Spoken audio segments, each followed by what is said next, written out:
Assalamualaikum warahmatullahi wabarakatuh. Halo semuanya, perkenalkan saya Alia Supriyani Dunggio dengan NPM 022724111138 semester 3 kelas C. Saya adalah mahasiswi Fakultas Ekonomi dan Bisnis program studi akuntansi di Universitas Hairun. Dalam video ini saya akan menjelaskan secara lengkap mengenai teori keuangan dan perbankan syariah, sekaligus mengaitkannya dengan perbedaan antara ekonomi konvensional dan ekonomi syariah. Topik ini penting banget untuk kita pahami karena ekonomi adalah bagian besar dari kehidupan manusia. Setiap hari kita terlibat dalam transaksi, baik itu membeli barang, menabung, berinvestasi, atau bahkan sekedar menggunakan uang. Tapi pernah nggak sih kita berpikir apakah cara kita menggunakan uang itu sudah sesuai dengan nilai Islam? Nah, sistem keuangan syariah hadir sebagai alternatif yang beretika yang tidak hanya mengajar keuntungan, tapi juga menjaga keadilan sosial dan keberkahan. Apa itu keuangan dan perbankan syariah? Keuangan syariah merupakan bagian dari ekonomi Islam yang mengatur semua aktivitas keuangan agar sesuai dengan hukum syariah. Dalam bahasa sederhana, sistem ini memastikan bahwa setiap transaksi dilakukan dengan adil, transparan, dan tanpa merugikan pihak manapun. Sementara perbankan syariah adalah lembaga yang menjalankan kegiatan penghimpunan dan penyaluran dana berdasarkan prinsip-prinsip Islam, bukan berdasarkan bunga seperti bank konvensional. Artinya, bank syariah tidak memberikan atau memungut bunga melainkan menggunakan akad-akad syariah seperti mudharabah, musyarakah, murabahah, ijarah, dan sebagainya. Tujuan utama sistem ini bukan hanya untuk mendapatkan keuntungan, tetapi untuk menciptakan keseimbangan ekonomi, membantu pemerataan kesejahteraan, dan menjauhkan umat dari praktik riba yang dilarang oleh Allah Subhanahu wa Ta'ala. Sistem ini lahir sebagai bentuk jawaban terhadap keresahan umat Islam yang ingin berpartisipasi dalam kegiatan ekonomi modern, tapi tetap menjaga nilai-nilai agama.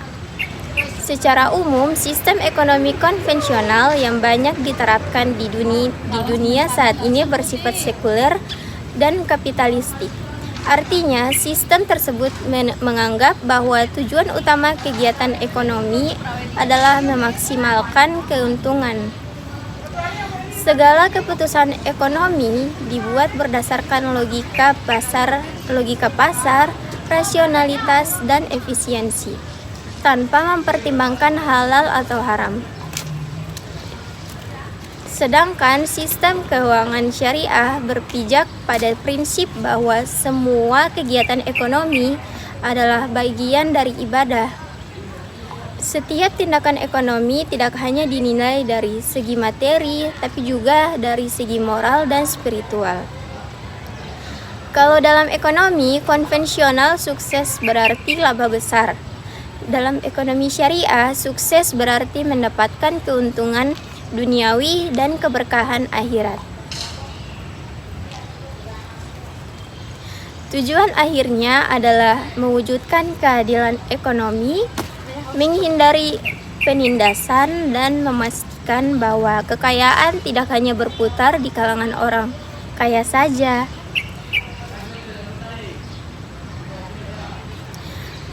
Dalam teori keuangan syariah, ada 3 prinsip pokok yang menjadi landasan utama dalam setiap transaksi, yaitu larangan riba, gharar, dan maisir. Ketiganya menjadi pembeda yang sangat jelas antara sistem keuangan syariah dan konvensional. Yang pertama yaitu ada riba, yaitu keuntungan yang tidak sah. Riba adalah tambahan yang diambil tanpa ada kerjasama atau risiko nyata. Dalam sistem konvensional, bunga dianggap sebagai hal wajar. Tapi dalam Islam, bunga termasuk praktik yang zalim. Misalnya seseorang meminjam 1 juta dengan bunga 10% per bulan. Kalau dia tidak bisa bayar, utangnya bertambah. Lama-lama bisa terjerat sampai berkali-kali lipat dari pinjaman awal. Itulah mengapa riba dilarang, karena menyebabkan ketimpangan sosial dan menindas pihak yang lemah. Sebagai gantinya, sistem syariah menggunakan mekanisme bagi hasil seperti mudharabah dan musyarakah, di mana keuntungan dan risiko dibagi sesuai kesepakatan. Jadi tidak ada satu pihak yang diuntungkan secara sepihak. Yang kedua yaitu ada gharar atau ketidakjelasan dan spekulasi berlebihan. Gharar terjadi ketika ada unsur ketidakpastian dalam suatu transaksi, entah dari segi harga, kualitas barang, waktu, atau perjanjian yang tidak jelas. Contohnya, jual beli barang yang belum ada wujudnya atau menjual ikan yang masih di laut. Dalam konteks modern, gharar juga bisa muncul dalam kontrak investasi yang tidak transparan. Misalnya perusahaan yang tidak menjelaskan risiko dengan jelas kepada investor. Islam mengajarkan agar setiap transaksi harus jelas dan transparan, supaya tidak ada pihak yang merasa tertipu. Dan yang ketiga, ada maisir atau perjudian dan spekulasi. Maisir berarti perjudian atau mencari keuntungan dari keberuntungan semata. Prinsip ini juga berlaku untuk aktivitas ekonomi yang bersifat spekulatif, seperti trading berisiko tinggi tanpa dasar analisis atau judi online. Dalam sistem syariah, keuntungan harus diperoleh dari aktivitas ekonomi yang nyata atau real sektor, seperti produksi, perdagangan, atau jasa. Itulah sebabnya keuangan syariah hanya membiayai kegiatan ekonomi yang halal dan produktif. Ketiga prinsip ini membentuk dasar dari seluruh teori keuangan syariah, agar sistem ekonomi tidak hanya efisien, tapi juga adil dan penuh keberkahan.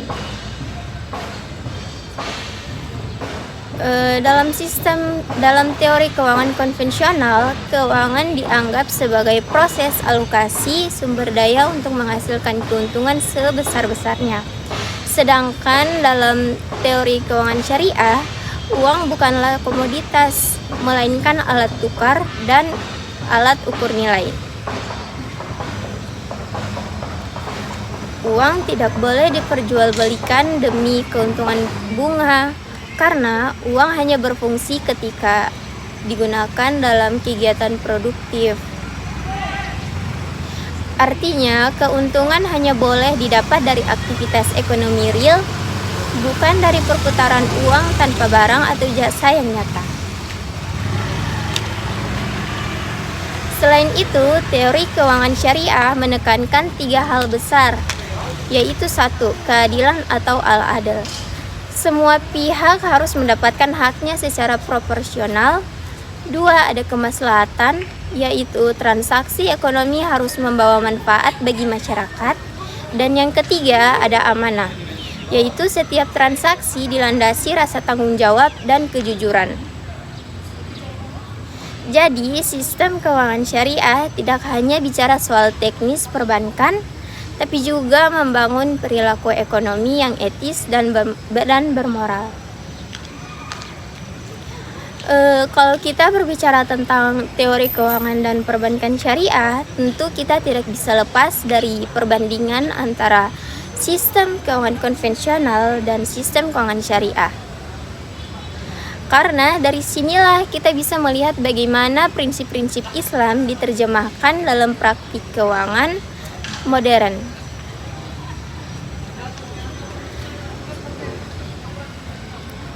Secara umum, keuangan konvensional berlandaskan pada hukum positif dan logika ekonomi manusia semata.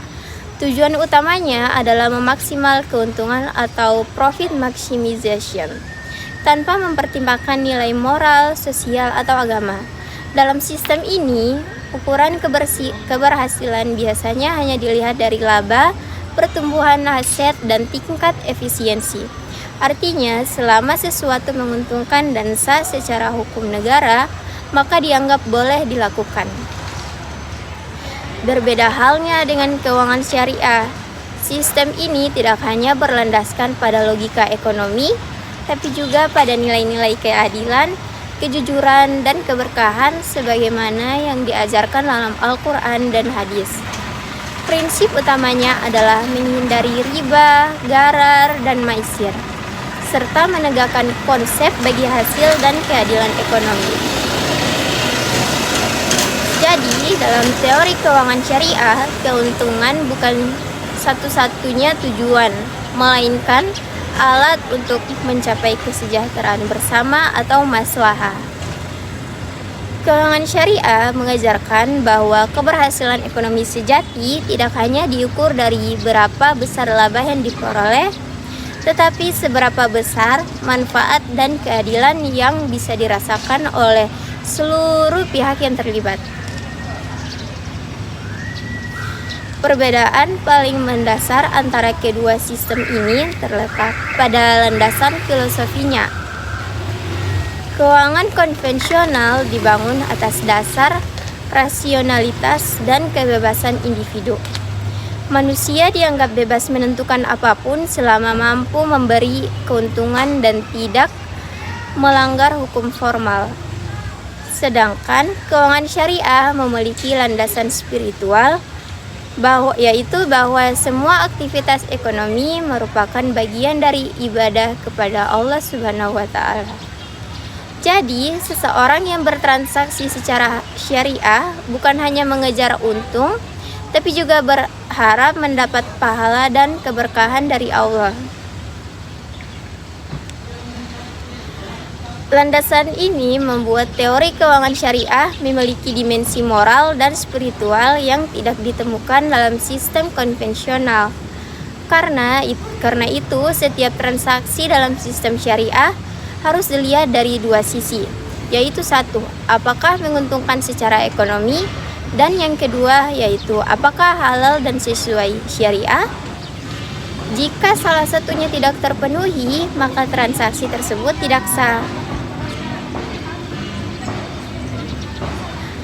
Dalam sistem keuangan konvensional, sumber keuntungan utama berasal dari bunga atau interest. Bank meminjamkan uang kepada nasabah dan memperoleh pendapatan dari bunga yang dibebankan. Baik usaha nasabah, untung maupun rugi, bunga tetap harus dibayar. Bunga dianggap sebagai harga dari penggunaan uang dan menjadi instrumen utama dalam perbankan konvensional. Sedangkan dalam teori keuangan syariah, uang tidak boleh menghasilkan uang dengan sendirinya. Uang hanya boleh menghasilkan keuntungan jika digunakan untuk kegiatan produktif seperti perdagangan, investasi real, atau kerjasama usaha. Karena itu, sistem syariah menggunakan akad-akad seperti mudharabah, yaitu bagi hasil, musyarakah atau kerjasama modal, murabahah atau jual beli dengan margin, dan ijarah, yaitu sewa menyewa. Misalnya, kalau seseorang membutuhkan modal usaha, bank syariah tidak memberikan pinjaman dengan bunga, tetapi menjadi mitra usaha. Keuntungan dibagi sesuai kesepakatan, dan jika terjadi kerugian karena faktor usaha, bank juga ikut menanggungnya. Dengan begitu, sistem ini menumbuhkan rasa tanggung jawab bersama dan mendorong kejujuran antara pihak bank dan nasabah. Hubungan antara bank dan nasabah dalam sistem konvensional bersifat kreditur dan debitur. Artinya, bank adalah pemberi pinjaman, sedangkan nasabah adalah peminjam yang harus mengembalikan uang berikut bunganya. Hubungan ini bersifat transaksional dan tidak melihat moral atau risiko sosial. Yang penting kewajiban finansial terpenuhi. Sedangkan dalam sistem syariah, hubungan itu bersifat kemitraan atau partnership. Bank dan nasabah bekerja sama sebagai mitra usaha yang saling percaya. Bank bukan hanya penyedia dana, tapi juga mitra dalam risiko dan hasil. Jadi, kalau usaha nasabah berhasil, keduanya sama-sama untung. Kalau gagal karena keadaan ekonomi atau faktor usaha, maka kerugian juga ditanggung bersama.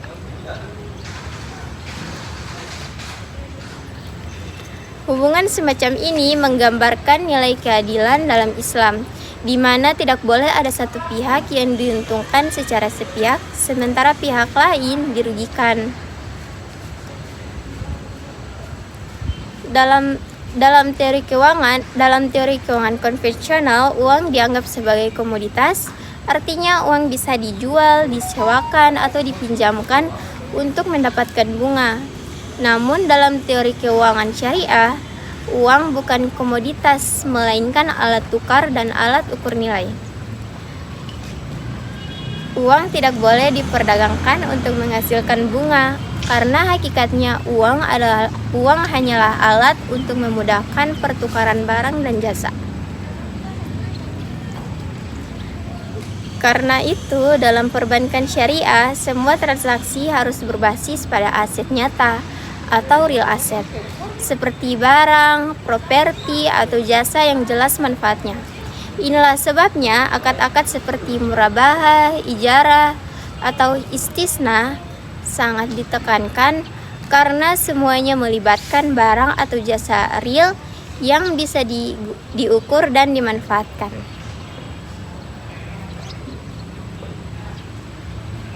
Sebagai contoh, jika seseorang ingin membeli mobil, bank syariah akan membeli mobil itu terlebih dahulu dari dealer, kemudian menjualnya kembali kepada nasabah dengan margin keuntungan yang disepakati. Ini berbeda jauh dengan bank konvensional yang hanya memberikan uang pinjaman dan menagih bunga dari jumlah pinjaman tersebut.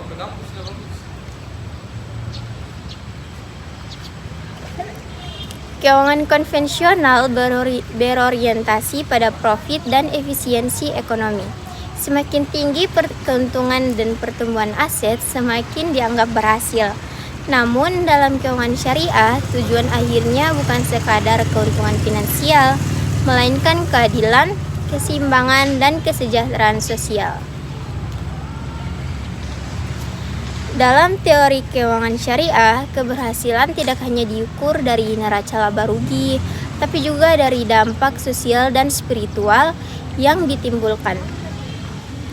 Apakah transaksi itu membantu masyarakat kecil? Apakah tidak menimbulkan penindasan ekonomi? Apakah membawa manfaat dan keberkahan? Sistem ini mengajarkan bahwa ekonomi tidak boleh lepas dari nilai-nilai kemanusiaan. Setiap rupiah yang berputar harus membawa manfaat dan tidak boleh menimbulkan kerusakan, baik secara sosial maupun moral. Untuk memudahkan pemahaman, mari kita lihat perbandingan dalam contoh sederhana. Misalnya, seseorang ingin membeli rumah. Di bank konvensional, nasabah meminjam uang sebesar 300 juta rupiah dengan bunga 10% per tahun selama 10 tahun. Berapapun kondisi ekonomi, nasabah wajib mengembalikan pinjaman berikut bunganya, bahkan jika usahanya gagal atau terkena PHK. Lalu di bank syariah, nasabah dan bank menggunakan akad murabahah atau ijarah muntahiyah bitamlik. Bank membeli rumah tersebut dan menjualnya kembali kepada nasabah dengan margin keuntungan tetap yang disepakati di awal. Harga jual dan cicilannya sudah jelas sejak awal dan tidak berubah-ubah. Tidak ada unsur bunga dan hubungan keduanya bukan pinjam-meminjam, melainkan jual-beli. Selain itu, kalau seseorang ingin membuka usaha kecil seperti toko makanan, bank syariah bisa menggunakan akad mudharabah, yaitu bank memberikan modal, nasabah menjalankan usaha, lalu keuntungannya dibagi sesuai kesepakatan. Kalau usaha rugi, bukan karena kelalaian, bank ikut menanggung kerugian modal. Model seperti ini membantu pengusaha kecil agar tidak terjerat utang berbunga tinggi.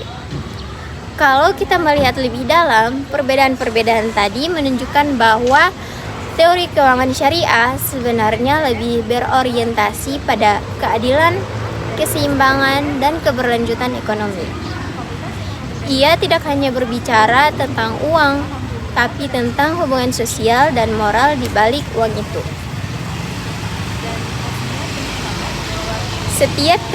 Setiap keputusan finansial dalam sistem syariah selalu menimbang 3 aspek penting, yaitu 1.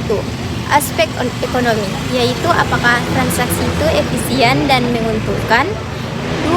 Aspek sosial, apakah transaksi itu bermanfaat bagi masyarakat. Dan yang ketiga ada aspek spiritual, apakah transaksi itu halal dan diridhoi oleh Allah Subhanahu wa Ta'ala. Dengan demikian, teori keuangan syariah tidak hanya melahirkan sistem perbankan yang bebas riba, tapi juga membangun budaya ekonomi yang etis dan berkeadaban. Oke, baik. Sekarang kita masuk ke bagian yang paling penting, yaitu bagaimana teori-teori tadi diterapkan dalam praktik melalui akad dan produk perbankan syariah. Akad dalam konteks syariah berarti perjanjian yang mengikat antara dua pihak untuk melakukan transaksi yang sesuai dengan ketentuan Islam. Semua akad harus jelas, adil, dan bebas dari unsur riba, gharar, serta maisir. Berikut beberapa akad utama dalam perbankan syariah, yaitu yang pertama ada mudharabah, yaitu bagi hasil. Mudharabah adalah kerjasama antara pemilik modal dan pengelola usaha. Keuntungan dibagi berdasarkan nisbah yang disepakati, sedangkan kerugian ditanggung oleh pemilik modal kecuali karena kelalaian pengelola. Contohnya, nasabah menitipkan dana di bank syariah dengan akad mudharabah. Bank mengelola dana itu dan keuntungan dibagi setiap bulan. Yang kedua yaitu ada musyarakah atau kerjasama modal. Musyarakah adalah akad di mana dua pihak atau lebih menggabungkan modal untuk menjalankan usaha bersama. Keuntungan dibagi sesuai kesepakatan, sedangkan kerugian sesuai proporsi modal. Contohnya, dua pengusaha membuka bisnis kafe dengan modal 60% dan 40%. Dan yang ketiga ada murabahah atau jual beli dengan margin. Murabahah yaitu akad ini paling sering digunakan. Bank membeli barang yang dibutuhkan nasabah, lalu menjualnya kembali dengan harga yang sudah ditambah margin keuntungan. Contohnya, bank membeli sepeda motor seharga 20 juta rupiah dan menjualnya ke nasabah seharga 22 juta rupiah dengan sistem cicilan tetap. Dan yang ketiga ada ijarah atau sewa. Akad sewa menyewa antara pemilik barang dan penyewa. Dalam praktiknya ada jenis ijarah muntahiyah bitamlik, yaitu sewa yang berakhir dengan kepemilikan.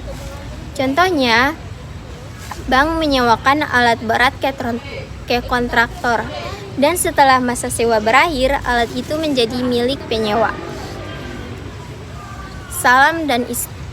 dan yang keempat yaitu ada salam dan istisna. Keduanya termasuk akad jual beli pesanan. Dalam akad salam, pembayaran dilakukan di muka untuk barang yang akan diterima kemudian. Sedangkan akad istisna digunakan untuk pemesanan barang yang harus diproduksi terlebih dahulu, seperti proyek pembangunan rumah atau pembuatan kapal. Dan yang kelima ada sukuk atau obligasi syariah. Sukuk adalah surat berharga syariah yang mewakili kepemilikan atas aset atau proyek tertentu. Investor mendapatkan imbal hasil dari pendapatan proyek, bukan dari bunga. Misalnya, pemerintah menerbitkan sukuk untuk membantu pembangunan jalan tol atau rumah sakit. Dan yang keenam ada takaful atau asuransi syariah. Berbeda dengan asuransi konvensional, takaful berlandaskan prinsip tolong menolong. Peserta menyumbang dana tabaru untuk saling menanggung risiko. Jika salah satu peserta terkena musibah, dananya dibayarkan dari dana tabaru bersama, bukan dari bunga investasi.